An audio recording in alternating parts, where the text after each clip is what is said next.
नमस्कार, स्वागत है आपका ईटी नाउ स्वदेश पर। मैं हूं अशेषा बरियू। आप देख रहे हैं शेयर बाजार सबका अधिकार।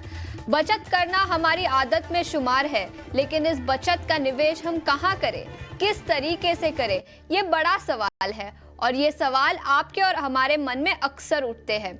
आपके इन्हीं सवालों का जवाब है ईटी नाउ स्वदेश का ये स्पेशल शो शेयर बाजार सबका अधिकार। ये सिर्फ एक शो नहीं, ये आपको शेयर बाजार से जोड़ने की एक मुहिम है।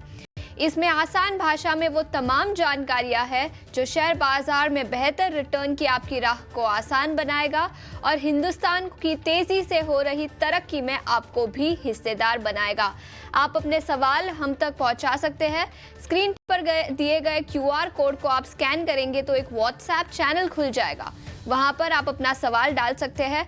कौन से शेयर पर राय लेना चाहेंगे, कितनी क्वांटिटी है आपके पास, कितने समय तक आप होल्ड कर सकते हैं, सभी जानकारी आप हमें दे दीजिए और हमारे गेस्ट आपके लिए आसान सवाल वे में उसका जवाब दे देंगे। सबसे पहले आज बाजार में क्या हुआ उस पर नजर डाल लेते हैं। निफ्टी 50 की बात करें तो 4 दिनों की तेजी के बाद आज थोड़ी सी नरमी दिखी, लेकिन निफ्टी बैंकिंग इंडेक्स में आज काफी एक्शन था। इनफैक्ट निफ्टी बैंक इंडेक्स करीब 1000 पॉइंट की तेजी के साथ बंद होता हुआ नजर आया 51,400 के लेवल्स पे। स्टॉक स्पेसिफिक एक्शन भी काफी था। सबसे पहले शुगर शेयरों की बात करते हैं। यहाँ पर एक्शन था बलरामपुर चीनी, श्री रेणुका शुगर, धामपुर शुगर, सभी शेयरों में आज काफ़ी एक्शन दिखाई दिया। शरद पवार ने सेंट्रल गवर्नमेंट से रिक्वेस्ट की है कि शुगर प्राइस एक्सपोर्ट्स पे जो रिस्ट्रिक्शन लगाए गए हैं वो हटा देने चाहिए और इथेनॉल ब्लेंडिंग पर जो रिस्ट्रिक्शंस है वो भी हटा देने चाहिए, जिसके चलते शुगर शेयरों में आज काफ़ी एक्शन दिखा। इसके अलावा फर्टिलाइजर स्टॉक्स की बात करते हैं। यहाँ पर भी काफ़ी एक्शन था। RCF, national fertiliser, FACT, Chambal fertiliser, सभी शेयरों में आज काफ़ी एक्शन था। जीएसटी काउंसिल की बैठक होगी 22 जून को और सूत्रों के हवालों से खबर मिली है कि फर्टिलाइजर्स में जो जीएसटी लगता है वो घटाया जा सकता है, रैशनलाइज किया जा सकता है। तो ये खबर थी जिसके चलते फर्टिलाइजर शेयरों में भी आज काफ़ी एक्शन दिखा। इसके अलावा कई सारी ब्लॉक डील्स हुई। इंडस टावर, वोडाफोन आइडिया ने अपनी 18% हिस्सेदारी बेची। स्टॉक में करीब 3 से 3.5% की गिरावट दिखी। जेडएफ कमर्शियल और ग्लैंड फार्मा में भी ब्लॉक डील के चलते आज फोकस था। इसके अलावा डेल्टा कॉप, यहाँ पर काफ़ी एक्शन था। करीब 7 से 8% की तेज़ी डेल्टा कॉप में दिखी। सूत्रों के हवालों से खबर मिली है कि जीएसटी काउंसिल जो रेट्रोस्पेक्टिव टैक्स लगाया गया है उस पर रिलैक्सेशन दे सकता है, तो थोड़ी पॉजिटिव खबर थी। 11% की तेज़ी डेल्टा कॉप पर भी दिखाई दी। इसके अलावा टाइटन पर भी नजर डालते हैं। सिटी की नेगेटिव रिपोर्ट आई थी। 90 डे नेगेटिव कैटलिस्ट वॉच के साथ कवरेज शुरू किया है, जिसके चलते 3 से 3.5% की गिरावट यहां पर दिखी। उनका मानना है कि जो क्वार्टरली तिमाही नतीजे आएंगे वो कमजोर रह सकते हैं, जिसके चलते 3% की गिरावट यहां पर भी दिखी। तो ये तो हुई बाजार की बात। बट आप हमारे साथ गेस्ट भी जोड़ लेते हैं। आदित्य अरोरा हमारे साथ अब जुड़ चुके हैं। आदित्य, सबसे पहले बाजार पर आपकी राय ले लेंगे। क्या बनती है राय बाजार पर? निफ्टी 50 पर भी अपनी राय बताएं और आज बैंकिंग शेयरों में काफी एक्शन था, तो निफ्टी बैंकिंग इंडेक्स पर भी अपनी राय बताइए। Very good afternoon Ashisha. देखिए, आज बाजार का दिन को हम टर्म कर सकते हैं sector rotation, money flow rotation वाला एक दिन था, क्योंकि हमने देखा कि जो स्टॉक्स सेक्टर बहुत अच्छा कर रहे थे, वहां से मनी मूव आउट होके उन स्टॉक्स का सेक्टर में गया है जहाँ पे अंडर परफॉर्मेंस देखने को मिला। जैसे कि प्राइवेट बैंक बहुत टाइम से अंडर परफॉर्म कर रहे थे। आज हमने देखा कि मनी फ्लो करके प्राइवेट बैंक्स में गया। एचडीएफसी बैंक में शानदार तेजी बहुत दिन बाद देखने को मिली। इसी वजह से बैंक निफ्टी ने एक अच्छा प्रदर्शन दिखाया। और वहीं हमने काफी सारे ऐसे सेक्टर्स देखे जो आफ्टर इलेक्शन बहुत अच्छा कर रहे थे, वहां पे प्रॉफिट बुकिंग देखने को मिली। तो आज का दिन सिलेक्ट पॉकेट्स का है। सिलेक्ट पॉकेट्स जैसे शुगर भी आपने बोला, वो भी अच्छा कर रहा है। तो सिलेक्ट पॉकेट्स में तेजी है और कुछ ऐसे पॉकेट्स है जहाँ पे अभी प्रॉफिट बुकिंग भी देखने को मिल रही है, तो वो पैसा अच्छा कमाएँगे जो अच्छे से स्टॉक पिकिंग कर रहे हैं। ओवरऑल कुछ भी खरीद लो पैसा बन जाए, वो वाला बाज़ार नहीं रहा। बट आप कुछ सेक्टर्स अच्छे हैं, उनको पकड़े तो अच्छा पैसा बने।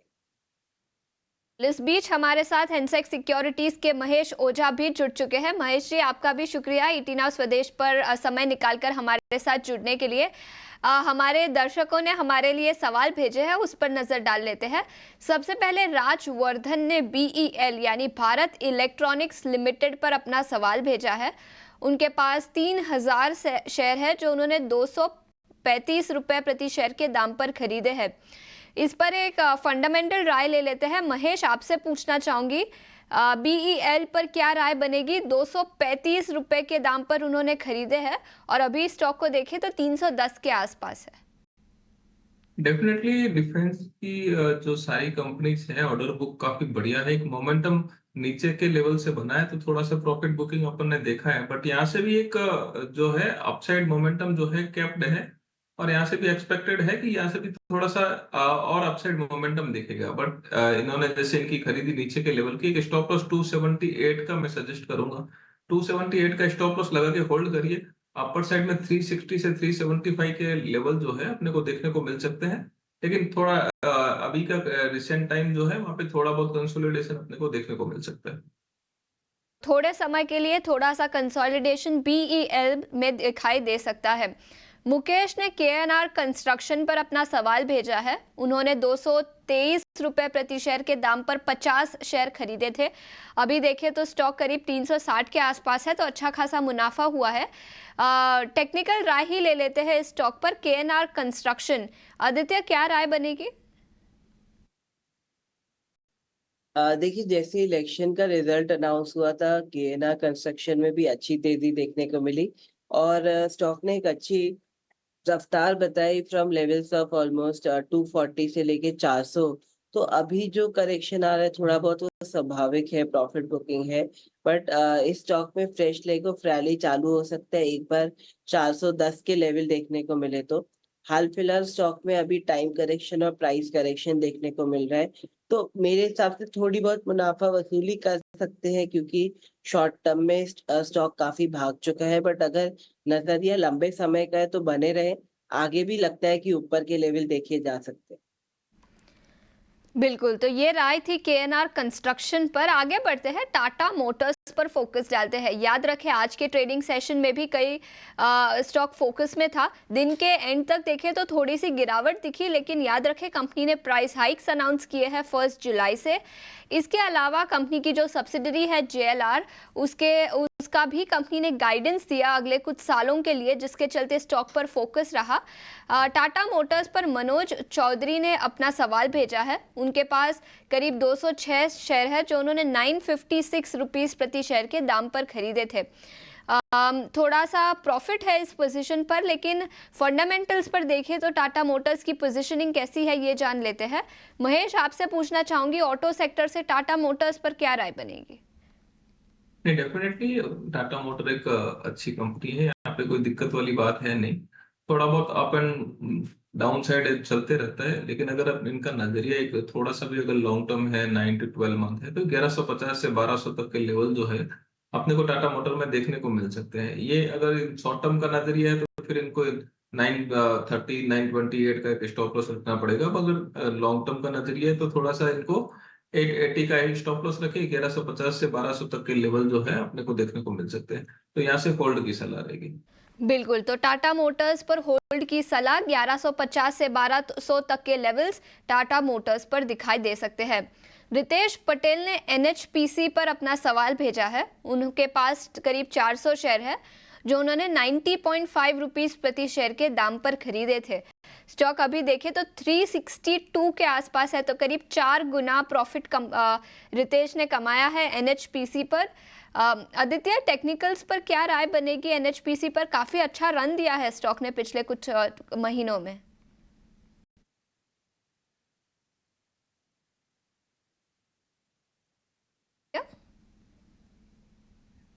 आदित्य, आपके लिए सवाल था NHPC पर 90.5 रुपीस प्रति शेयर के दाम पर रितेश पटेल ने खरीदे हैं। स्टॉक अभी 360 के आसपास है, क्या राय रहेगी? बिल्कुल, महेश, आपसे पूछना चाहूंगी, आदित्य से हमारा संपर्क नहीं हो पा रहा। NHPC पर फंडामेंटल्स पर क्या राय बनेगी? नहीं, डेफिनेटली स्टॉक्स काफी बढ़िया है एनएचपीसी। यहाँ से अगर इन्होंने ये भाव में खरीदी की है, और एनएचपीसी जैसे स्टॉक्स में लोग अमूमन खरीदी लॉन्ग टर्म के हिसाब से ही करते थे, फंडामेंटली काफी बढ़िया है। अब यहाँ से एक इनको चाहिए थे कि स्टॉप लॉस लगा लीजिए 92 का, और टारगेट मोटा मोटी यहाँ से 118 से 120 के जो है शॉर्ट टर्म के टारगेट बनते हैं, और थोड़ा सा भी अगर लॉन्ग टर्म का नजरिया रखेंगे तो 135 से 140 तक के लेवल भी एनएचपीसी में देखने को मिल सकते हैं। बढ़िया स्टॉक्स है, थोड़ा सा लॉन्ग टर्म का नजरिया रख के होल्ड करिए, कोई दिक्कत नहीं है। बिल्कुल, तो होल्ड करने की सलाह एनएचपीसी पर। हमारे लिए कोलकाता से भी एक सवाल आया है इंजीनियर्स इंडिया पर। उनके पास 550 शेयर है जो उन्होंने 235 रुपीज़ प्रति शेयर के दाम पर खरीदे थे। अभी स्टॉक देखें तो 264 के आसपास है, तो थोड़ा सा प्रॉफिट तो यहाँ पर भी है। इंजीनियर्स इंडिया, महेश क्या राय रहेगी इस स्टॉक पर? देखिए डेफिनेटली ये लेवल जो है इंजीनियर्स इंडिया के चल रहे हैं जो थोड़े से हायर है, तो यहाँ पे एक मोमेंटम पिक जो है, मोमेंटम ट्रेडिंग पिक जो यहाँ से बनता है, तो 275 से 285 तक के लेवल जब दिखते हैं तो एक बार का एग्जिट करिए, वापस से री एंटर किए, वो टाइप का मोमेंटम ओवरऑल होल्ड है। स्टॉप लॉस थोड़ा सा नीचे का 228 का सजेस्ट करूंगा, और टारगेट अगर थोड़ा सा लॉन्गर टर्म व्यू रखेंगे तो 325 से 340 तक के टारगेट बनते हैं। तो यहाँ से का अगर जब तक ये 285 की रेंज ना ब्रेक करे तब तक ये मोमेंटम ये रेंज में बनता रहेगा, और जैसे ही 285 की रेंज क्रॉस करे तो उसमें अपसाइड 325 से 340 तक की बनेगी, तो यहाँ से भी ये होल्ड की सलाह रहेगी। बिल्कुल, तो इंजीनियर्स इंडिया पर होल्ड की सलाह दी जा रही है। आगे बढ़ते हैं एनएलसी इंडिया पर। हमारे लिए शाहनवाज अहमद ने सवाल भेजा है। उनके पास 1000 क्वांटिटी है जो उन्होंने 214 रुपए प्रति शेयर के दाम पर खरीदे हैं। स्टॉक देखें तो 236 के आसपास है, तो थोड़ा सा मुनाफा तो इस होल्डिंग पर भी है। एनएलसी इंडिया, आदित्य क्या राय बनेगी? क्या उनको अपने प्रॉफिट्स बुक कर लेने चाहिए? देखिए अभी बाजार थोड़ा सा करेक्टिव मोड में चल रहा है और ये स्टॉक ने आज अच्छा आउट परफॉर्मेंस दिखाया है, तो थोड़ा सा लेवल बेस्ड अप्रोच फॉलो करेंगे इसमें।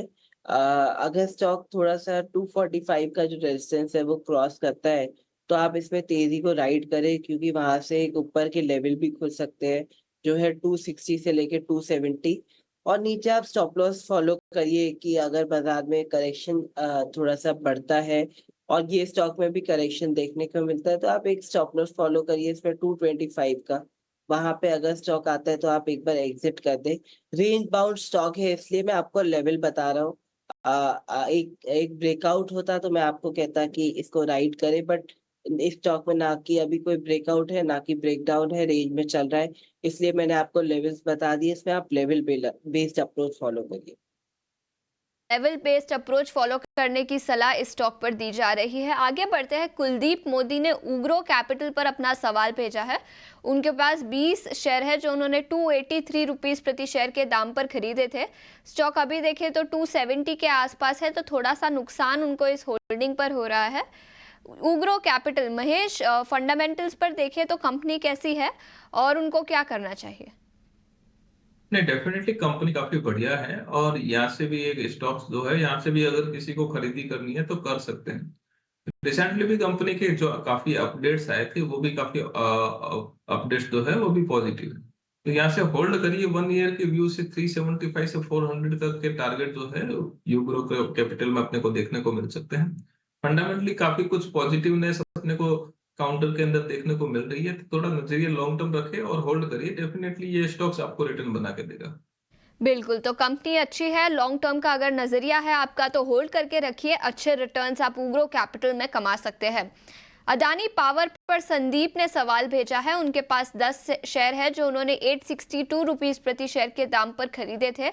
अभी देखें तो 740 के आसपास स्टॉक है, तो थोड़ा सा नुकसान इस होल्डिंग पर।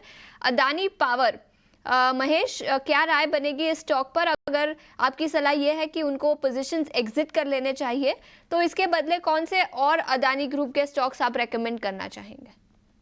डेफिनेटली 740 के और नीचे क्लोज दिया, ये क्लोज अपने आप में एक नेगेटिव या फिर एक इंडिकेशन है कि यहाँ से अपसाइड कैप्ड है, तो यहाँ से डेफिनेटली एक एग्जिट कर सकते हैं आप। और इसको ये अगर आपको स्विच करना है तो अभी प्राइवेट सेक्टर की बैंकिंग जैसे परफॉर्म कर रही है, जो वापस करना चाहिए, तो इंडसइंड बैंक में एक बाइंग की सलाह रहेगी। यहाँ से एक इंडसइंड बैंक में एक बाइंग की जा सकती है और यहाँ करीब-करीब यहाँ से ₹100 की एक 80 से 100 रुपीज़ तक के अपसाइड जो है इंडसइंड बैंक में देखने को मिल सकते हैं। तो 1640 से 1650 तक के लेवल जो है इंडसइंड बैंक में देखने को मिल सकते हैं। स्टॉप लॉस जो रहेगा करीब-करीब 1475 का एक स्टॉप लॉस लगा के इसको ये ट्रेड बनाया जा सकता है।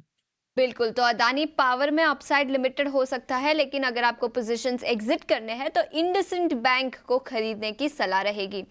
आगे बढ़ते हैं। किशोर सावंत ने IRCTC पर अपना सवाल भेजा है। 21 शेयर है उनके पास, 1046 रुपीस प्रति शेयर के दाम पर खरीदे थे। आदित्य, आपसे पूछना चाहूंगी IRCTC पर क्या राय बनेगी? पिछले कुछ दिनों में देखें तो स्टॉक काफी म्यूटेड रहा है, करीब 9% की गिरावट पिछले एक महीने में दिखी है। लेकिन अगर किशोर का नजरिया शॉर्ट टर्म का है तो IRCTC पर क्या राय बनेगी? देखिए IRCTC में भी आपको इलेक्शन के बाद एक अच्छी तेजी देखने को मिली। ये स्टॉक में फ्रेश रैली चालू हो सकती है। 1040 का लेवल एक बार क्रॉस हो जाता है। अभी 4-5 दिन से स्टॉक एक ही रेंज में चल रहा है। 11 जून से स्टॉक एक ही रेंज में है, जो नीचे की साइड है 9999 और ऊपर की साइड 1037। तो रेंज बाउंड हो गया है, कोई फ्रेश ब्रेकडाउन नहीं है। बट 1050 के ऊपर निकलता है तो आप इसमें और ऐड ऑन भी कर सकते हैं। इस तेजी को राइड भी कर सकते हैं टुवर्ड्स लेवल लाइक 1100 से 1150। और नीचे की साइड में आपको कहूंगा कि नीचे की साइड अगर लेवल ब्रेक होता है 989 का, तो एक बार आप इधर एग्जिट करने का भी सोचे और दूसरे स्टॉक्स में जाए जहाँ पे अच्छा मोमेंटम बन रहा है। तो एग्जिट करने की सलाह, और कोई स्टॉक में आप सोच सकते हैं निवेश करने का जहां पर मोमेंटम काफी अच्छा हो। आज बैंकिंग शेयरों में काफी एक्शन था और सुगम कुमार ने करूर व्यासा बैंक पर अपना सवाल भेजा है। उनके पास 200 शेयर है जो उन्होंने 210 रुपए प्रति शेयर के दाम पर खरीदे थे। बैंकिंग शेयरों और निफ्टी बैंकिंग इंडेक्स में तो आज काफी एक्शन था, लेकिन करूर व्यासा बैंक की बात करें तो ज्यादा कुछ मोमेंटम इस स्टॉक में नहीं दिखाई दिया। आदित्य, टेक्निकल्स पर क्या राय बनेगी? अगर बैंकिंग इंडेक्स बढ़ता हुआ नजर आएगा तो क्या इस स्टॉक में भी मोमेंटम दिखाई दे सकता है? बिल्कुल, ये स्टॉक अच्छा है क्योंकि बैंकिंग में हम अच्छा मोमेंटम देख रहे हैं और हमने कल एक अच्छी तेजी देखी। आज छोटा सा फॉलो अप देखा, बट स्टिल ओवरऑल आउटलुक अच्छा है। तो करूर व्यासा के साथ बने रह सकते हैं और इसमें आपको फ्रेश ब्रेकआउट भी देखने को मिलेगा अबव लेवल्स ऑफ 218। वहां पे थोड़ा एड ऑन भी किया जा सकता है। स्टॉप लॉस मेंटेन करना चाहिए 205 का, और टारगेट रहेगा इसमें 225 से लेके 245 का। बिल्कुल, तो ये राय थी करूर व्यासा बैंक पर। आदित्य और महेश, बहुत बहुत शुक्रिया अपना समय निकालकर हमारे साथ ईटी नाउ स्वदेश पर जुड़ने के लिए। आगे बढ़ते हैं। क्रिसिल के आयोजन में अदानी ग्रुप के चेयरमैन गौतम अदानी ने कहा कि भारत में अभी इंफ्रा कैपेक्स साइकिल की केवल शुरुआत हुई है। आइए आपको सुनाते हैं। I can very confidently say that as we stand here today, India's infrastructure industries is undergoing a stunning change, the impact of which we will be able to appreciate fully when we look back a decade later.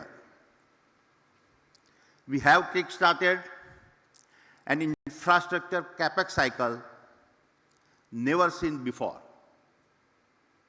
And this lays the foundation for several decades of India's growth.